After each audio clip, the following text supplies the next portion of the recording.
होती है हमारे पास, वन वेवलेंथ जो है वो कंसिडर की जा सकती है उस उन तमाम एक चीजों। दफा एम्पलीट्यूड का दोबारा बता दें।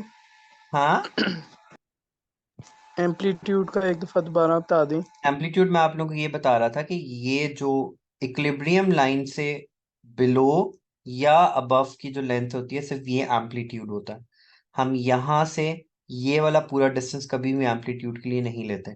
अगर उसने हमें ये इनकेस ये वाला डिस्टेंस दिया भी हुआ है ना यहाँ से यहाँ तक का, तो हम इसको डिवाइडेड बाय क्या करेंगे, 2 करेंगे to find out the amplitude. Amplitude ठीक। हमेशा इक्विलिब्रियम लाइन से अबव और बिलो का एरिया होता है हमारे पास।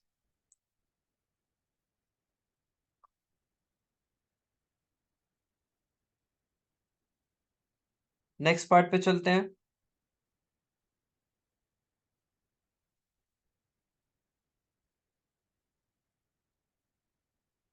फ्रीक्वेंसी, टाइम पीरियड और वेवलेंथ के बारे में पता है।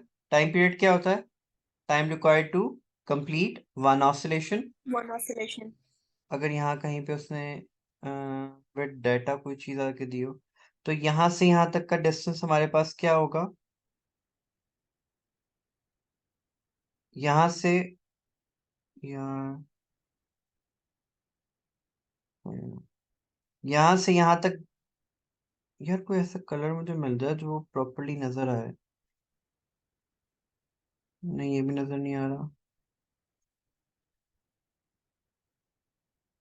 यहाँ से लेके यहाँ तक, एग्जैक्टली यहाँ तक का जो टाइम होगा वो टाइम पीरियड कहलाएगा हमारे पास। उसके बाद हमारे पास जो है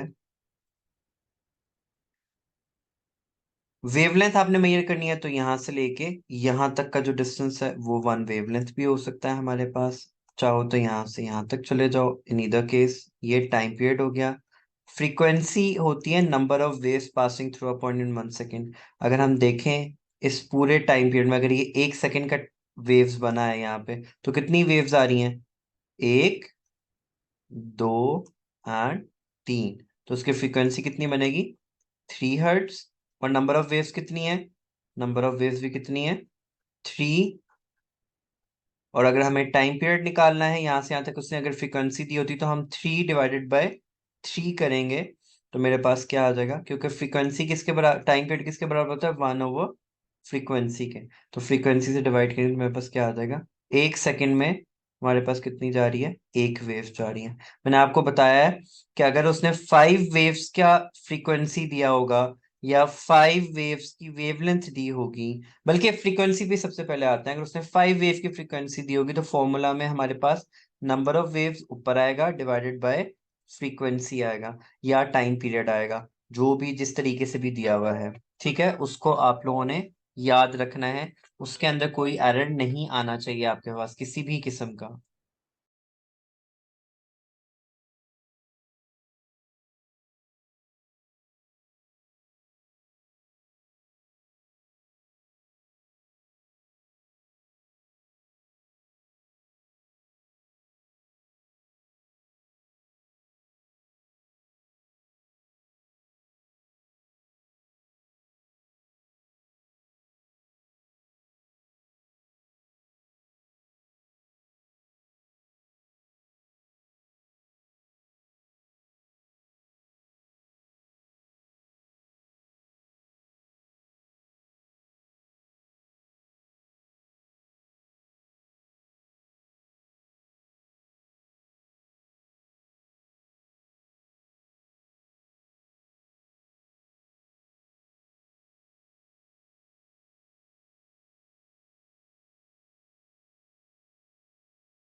आपकी आवाज नहीं आ रही। माइक बंद है आपका शायद। Sorry sorry. जब हम वेव प्रॉपर्टीज के अंदर आते हैं तो हमारे पास 3 प्रॉपर्टीज होती हैं। एक रिफ्लेक्शन होता है, और रिफ्लेक्शन में हमारे पास चूंकि मीडियम चेंज नहीं होता, तो हमारे पास सिर्फ ये देखो, यहाँ से वेव हमने यहाँ पे ड्रॉ किया, ये इंसिडेंट आ गया, नॉर्मल ड्रॉ किया, अनरिफ्लेक्टेड वेव बना दिया। इसका आपका 1 मार्क्स होता है। उसके बाद आप लोगों ने क्या करना है, उसके बाद आपने रिफ्लेक्टेड वेव्स ड्रॉ करनी है। तो रिफ्लेक्टेड वेव को उसके अकॉर्डिंगली मैंने आपको बताया हुआ है कि हमेशा perpendicular to the incident wave होंगी। रिफ्लेक्शन ऑफ मीडियम के अंदर भी हम लोगों ने यही बात पढ़ी हुई है कि हम स्ट्रेट यू लाइंस ड्रॉ करेंगे, जो वेव होगी उससे बिलो ड्रॉ करेंगे। लेकिन बेसिक कॉन्सेप्ट हमने यही रखना है कि जब डीप टू शैलो रीजन जाएगा तो टूवर्ड्स नॉर्मल होगा, और शैलो टू डीप रीजन जाएगा तो अवे फ्रॉम नॉर्मल होगा। तो अगर हमें नॉर्मल सही ड्रॉ किया हुआ है तो उसके अकॉर्डिंगली भी समटाइम्स, जैसे अभी हमने रिसेंटली एक टेस्ट का क्वेश्चन किया था जिसमें हमारे पास वेव्स ऐसे आ रही थी सरफेस के ऊपर, ठीक है, और यहाँ पे यूं हमने वो ड्रॉ किया था, और हमने वेव्स को इस तरफ को बेंड किया था इंस्टेड ऑफ दिस साइड। उसका रीजन क्या था कि जब हम वहां पे नॉर्मल ड्रॉ कर रहे थे तो नॉर्मल से ये इस तरफ ड्रॉ करने से वो अवे फ्रॉम नॉर्मल जो था वो बन रहा था, वेयर एज अगर हम वेव को इस साइड पे ड्रॉ करते थे तो वो हमारे पास टूवर्ड्स नॉर्मल का कॉन्सेप्ट बन रहा था। तो समटाइम्स हमने इन दोनों चीजों को अपने माइंड में रखते हुए काम करना होता है। फिर डायफ्रेक्शन होता है, डायफ्रेक्शन में हमारे पास क्या होता है, बेंडिंग ऑफ रे अराउंड दी ऑब्स्टेकल। अब ये वाला जो सेपरेशन हमारे पास जो है और ये वाला जो डिस्टेंस है, अगर ये बराबर होगा तो हमारे पास मैक्सिमम डायफ्रेक्शन होगी, और जो है वेयर एज अगर ये वाला गैप बिगर होगा और ये वाली वेवलेंथ जो है वो स्मॉलर होगी तो हमारे पास डायफ्रेक्शन मिनिमम होगी और सिर्फ एजेस जो हैं वो कर्व्ड होंगे। लेकिन आप दोनों एग्जांपल्स में देख सकते हैं distance between the wave fronts change नहीं हुआ हुआ, तो हमने इस चीज का ध्यान रखना है कि डायफ्रेक्शन के अंदर हमने distance between the wave fronts के ऊपर कोई इफेक्ट नहीं लेके आना हमारे पास।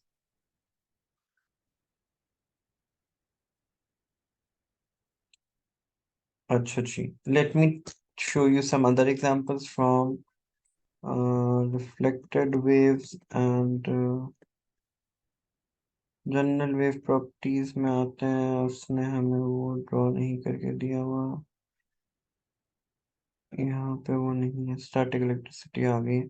इसमें उसने रिफ्लेक्शन और रिफ्लेक्शंस ड्रॉ नहीं किए हुए हैं, लेकिन we have done multiple of examples हैं उसके अंदर।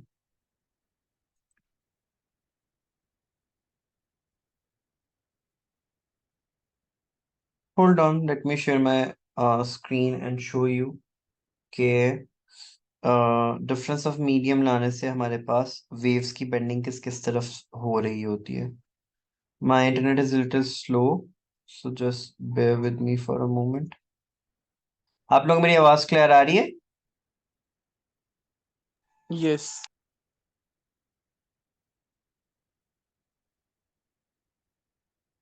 अच्छा खैर, वो अभी वो ओपन नहीं हो रहे हैं हमारे पास। अगर हम अपनी कोर्स बुक के ऊपर आए तो where is the course book.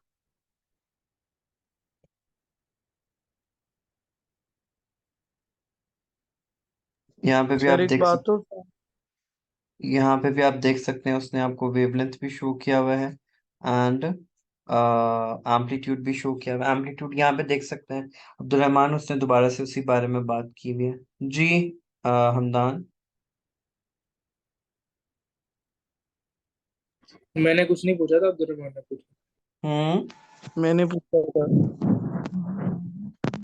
जी।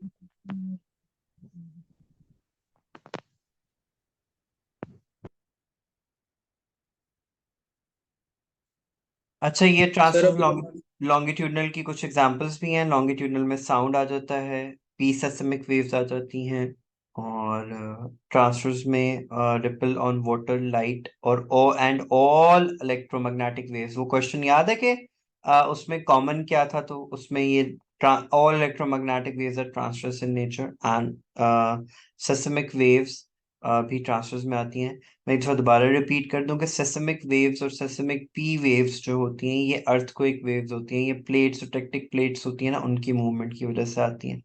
अब इसमें उसने ये शो किया हुआ है कि अगर आप shallow to sorry deep to shallow region जाते हैं तो वेव्स हमारे पास क्या आती हैं, क्लोजर टुगेदर आती हैं, और जब वेवलेंथ डिक्रीज ये करती है तो स्पीड भी क्या प्रोड्यूस करेगी, कैसे होती हैं? डिक्रीज। हाँ, ये प्रोड्यूस कैसे होती हैं सेस्मिक वेव्स? ये अर्थ की प्लेट्स की मूवमेंट की वजह से होती हैं। लेकिन हमारे पास कोई ऐसा सवाल नहीं आएगा where we have to discuss such kind of things. अभी जो ठीक बात है। हो रही है कि जब चेंज ऑफ मीडियम होता है, वो जो v is to F lambda का मैंने आप लोगों को फॉर्मूला बताया था, वो यहाँ पे इनको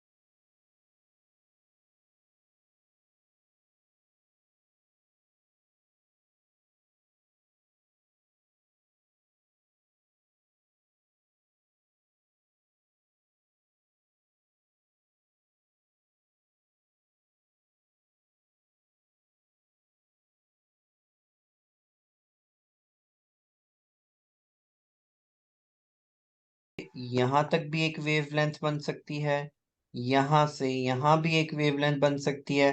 अगर आप इस वेव के यहाँ से स्टार्ट हो रहे हैं तो अगली वेव के यहाँ तक पहुंचेंगे तो भी क्या रेट होता है कि फ्रीक्वेंसी हमारे पास कांस्टेंट